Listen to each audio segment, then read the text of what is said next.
우리 이 새벽에 거룩한 백성을 위하여라는 말씀의 제목으로 함께 하나님 말씀 보기를 원합니다. 하나님은 이스라엘 백성에게 신의 산 언약을 주시죠. 그래서 출애굽기 20장 말씀에 보면 그 내용들이 나옵니다. 하나님께서 그러면 그 이스라엘 백성들에게 원하셨던 것은 무엇이죠? 결국은 하나님은 세상 가운데서 그 백성들이 하나님의 사람으로 하나님의 뜻을 이루며 살아가는 사람으로 온전히 살아가는 것, 그것이 하나님이 원하시는 바이셨고, 그래서 그들을 위해서 주셨던 것이 이 신의 산 언약을 통해 우리 흔히 말하는 십계명을 통하여서 그들이 세상 가운데 온전한 그리스도인 하나님의 백성으로 살아갈 수 있는 방법들을 그에게 주고 있습니다. 오늘 말씀도 오늘 본문도 그 내용의 일환으로 볼 수 있습니다. 오늘 긴 말씀 가운데 특별히 16절 이하의 말씀을 함께 보기를 원하는데요. 16절 이하의 말씀은 이제 도덕법에 관한 내용들을 담고 있습니다. 16절 이하에 다루고 있는 말씀들은 몇 가지 내용이 있습니다. 먼저 처녀와 동침한 자에 대한 책임과 부정케 하는 자를 멸하는 내용, 나그네를 대하는 자세, 그리고 돈을 빌려준 자에 대한 방침과 재판장과 지도자를 대하는 자세 등의 내용들이 나오고 있습니다. 그렇다면 왜 이런 도덕법에 대한 이야기를 하고 있을까요? 앞서 말씀드린 것과 같이 하나님은 자기 백성에게 원하시는 것이 있었습니다. 그들에게 원하셨던 것은 세상 속에서 참된 그리스도인으로 살아가는 것, 세상 가운데 하나님을 온전히 증거하는 자로 세상 가운데 제사장의 나라가 되기를 바라셨던 것이 하나님의 뜻이었습니다. 그런 그들이 살아가고 있는 세상은 모든 것이 완전한 세상이면 너무나 좋겠죠. 어떠한 것도 해를 받지 않고 그들의 정체성과 그들의 마음과 그들의 생각이 흔들리지 않는 세상을 살아가면 좋겠으나, 그러나 그들이 발 딛고 살아가는 곳은 천상세계가 아니었습니다. 그들이 발을 딛고 사는 것은 어, 바로 이 세상이었고요. 이 세상은 너무나도 험준한 곳이었습니다.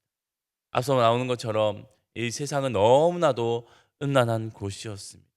무분별한 성관계를 맺어가는 곳이었어요. 그래서 그들이 살아가는 곳은 그리스도인의 정체성, 제사장의 나라로 살아가기에 너무나도 힘든 세상이었던 것이죠. 그래서 그들 가운데 하나님 그 기준을 세우기를 원하셨습니다. 그들에게 분별하고 또 그것을 깨닫고 그들이 주의하고 또 조심해야 될 내용이 무엇인지를 일러주기를 원하셨던 것이죠. 그래서 도덕법에 대해서 이렇게 말씀하고 계십니다.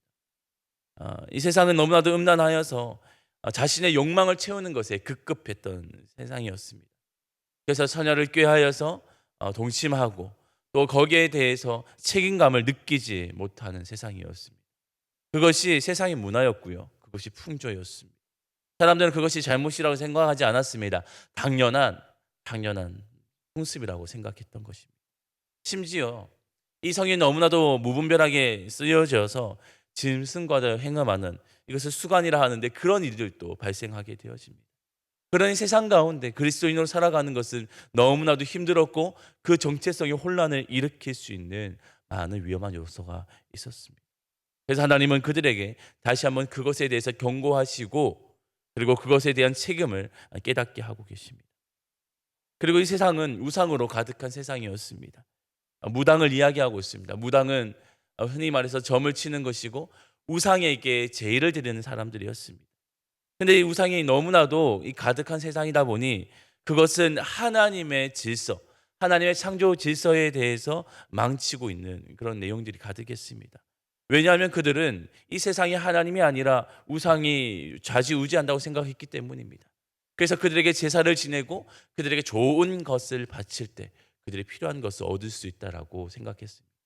우리 흔히 생각하는 것, 비를 내리는 일들이었죠. 그들은 그렇게 희생하고 피로 그렇게 자신의 우상에게 제사를 드리면 그들의 마음을 달래서 이 비를 얻을 수 있다라는, 이 하나님의 창조와는 전혀 상관없는 그런 일들을 난무하게 사용했습니다.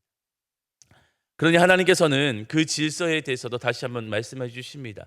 그런 자들은 살려두지 마라, 이렇게 말씀하시죠. 다시 말해서 하나님께서는 그것은 완전한 거짓이고 하나님의 통치가 이 땅 가운데 가득한, 그래서 하나님의 통치와 하나님의 창조 질서를 따라 살아가야 된다는 것을 그들에게 말씀해 주고 있는 것입니다.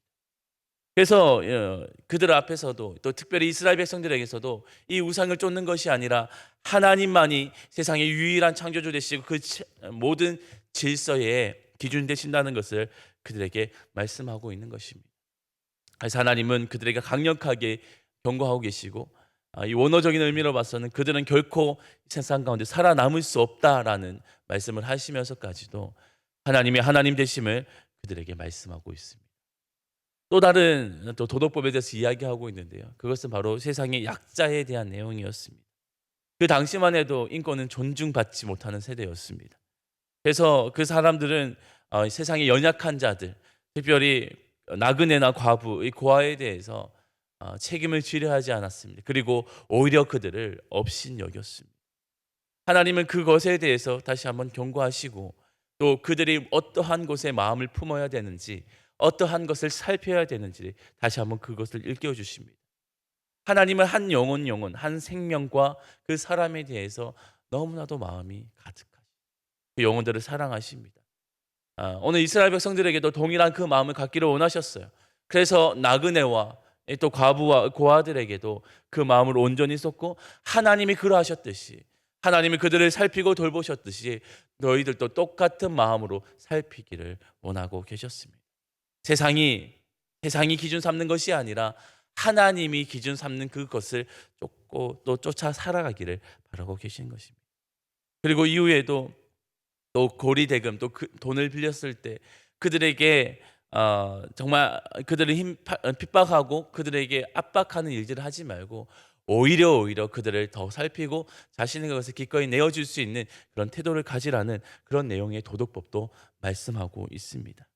하나님은 오늘 이렇게 이스라엘 백성들에게 말씀하시면서 결국은 그들이 세상 가운데서 참된 그리스도인, 참된 하나님의 사람으로서 살아가기를 바라고 계신 것이 오늘 말씀이었습니다.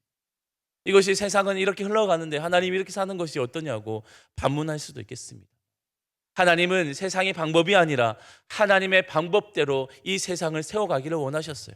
이스라엘 백성을 부르실 때도 하나님 분명히 말씀하십니다. 내가 너를 통하여서 제사장의 나라가 되게 하겠다고.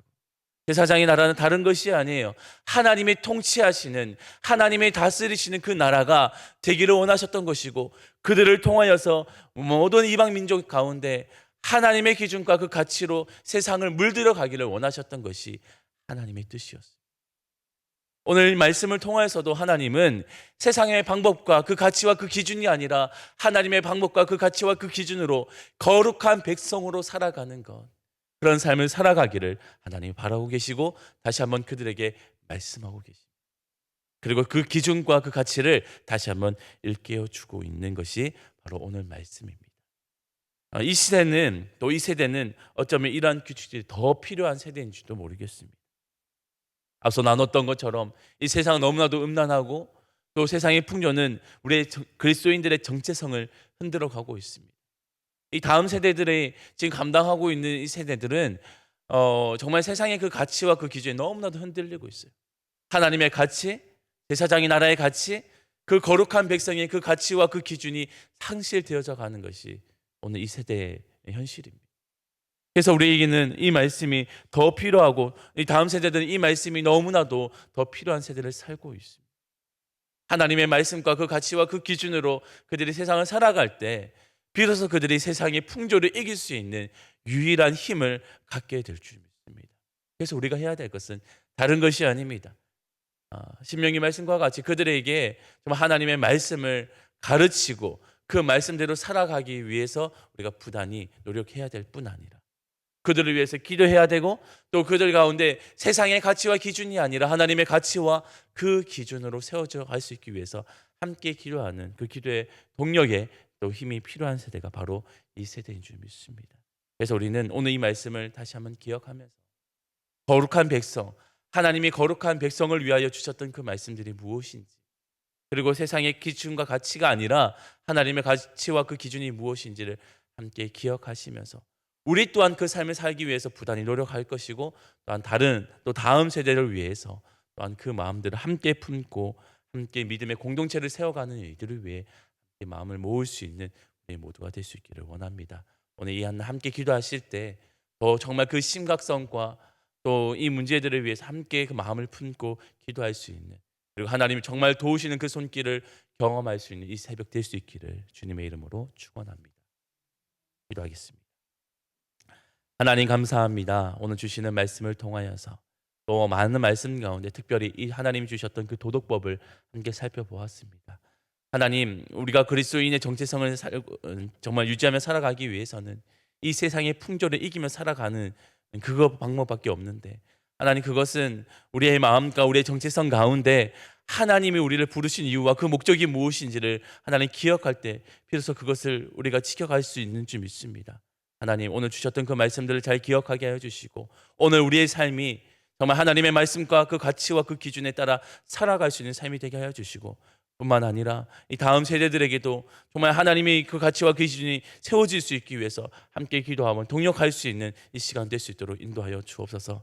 그래서 하나님, 우리가 이 세대를 이기고 또 이 세대의 모든 그 풍조를 이기고 하나님의 나라, 또 제사장의 나라의 그 꿈을 또 펼쳐가며 살아갈 수 있는 우리 모두가 되게 하시고 우리 믿음의 공동체가 될 수 있도록 하나님 인도하여 주옵소서. 하나님, 그렇게 우리를 인도하여 주실 줄 믿사오며 거룩하신 예수님의 이름으로 기도합니다. 아멘.